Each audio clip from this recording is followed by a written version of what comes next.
In San Diego, California, 800 public school students from City Heights and inner city neighborhood are attending a program called School in the Park for approximately one-fourth of their 3rd, 4th, and 5th grade school years. This unique program blends rigorous academic standards with hands-on experiential learning using community resources at 10 institutions within San Diego's famous Balboa Park. Students study at the park's museums and zoo and are team taught by both museum and classroom teachers. Exciting? Sure. But why? What are the guiding learning principles that drive its success? Susan Wakowiak, the director of School in the Park, will speak briefly about the philosophy of the program. School in the Park is a unique program that allows children to learn because it's very relevant to their life. We try to give them experiences that make the learning something that really means something to them in their everyday life. It isn't something that they're just learning just for a test. It's something that they can say, oh, this is why this happens at home, or this is why now I understand why this happens in different areas in my life. And I think that's what makes it real meaningful to them, because they understand then that learning isn't just for tests, that it's part of being an educated person. They kind of develop a love of learning that we hope that learning in itself is a wonderful experience because it enhances your life. We are really very also conscious of the idea of connections, that you don't just learn mathematics in a vacuum.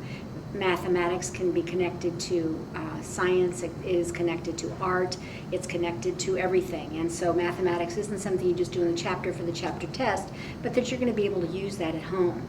And I think that also makes it very real for the students. They have a deeper understanding, and we hope that that continues as they progress through their educational career. Dr. Carla Matheson is a professor in the College of Education at San Diego State University. She works with School in the Park museum educators and classroom teachers to investigate effective ways to bridge the more informal education taking place at the park museums with the more formal education happening in the classroom. Dr. Matheson received her master's degree in educational technology from San Diego State University and her doctorate in instructional systems technology from Indiana University. The beauty of School in the Park is that it gives kids a chance to have extended learning opportunities in authentic contexts. We know from educational research how important this is, and there are basically 4 components of the educational learning environment that are critical to learning. First, we know that where there's meaning, there's learning. Where there's no meaning, there's no learning. Second, we understand now more than we ever have before that the emotional centers of the brain are actually the triggers to learning. So where there's emotion, there's learning. Third, we understand that movement is absolutely critical to learning.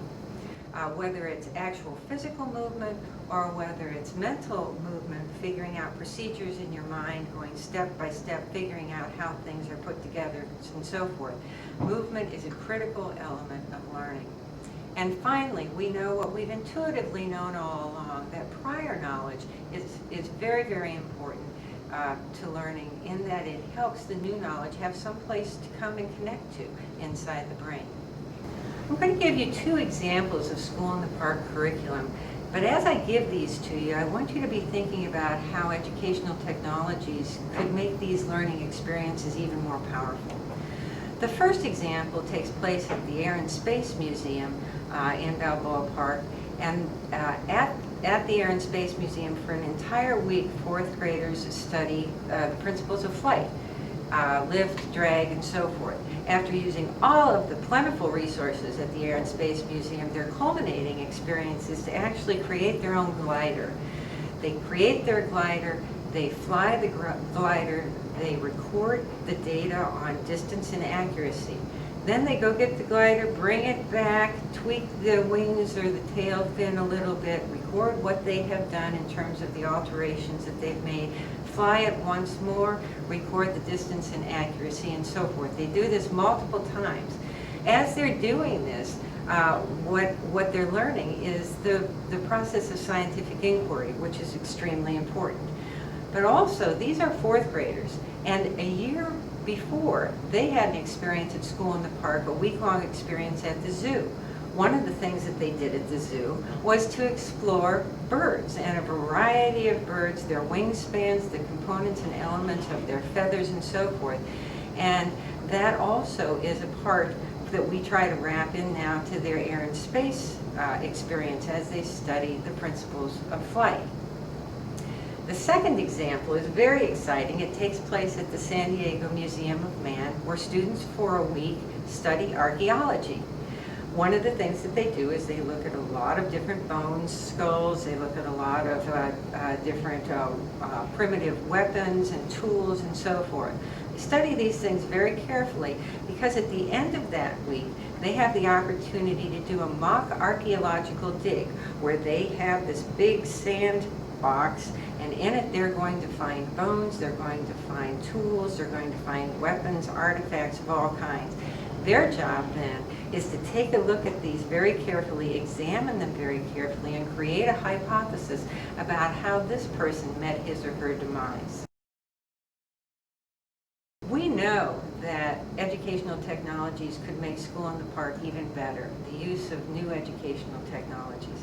Maggie DeAngelis, a museum educator at School in the Park who works at the Reuben H. Fleet Space Center with School in the Park students, has been a pioneer, really, in using some new educational technologies. The famous educator John Dewey once said, "We never educate directly, but indirectly by means of the environment."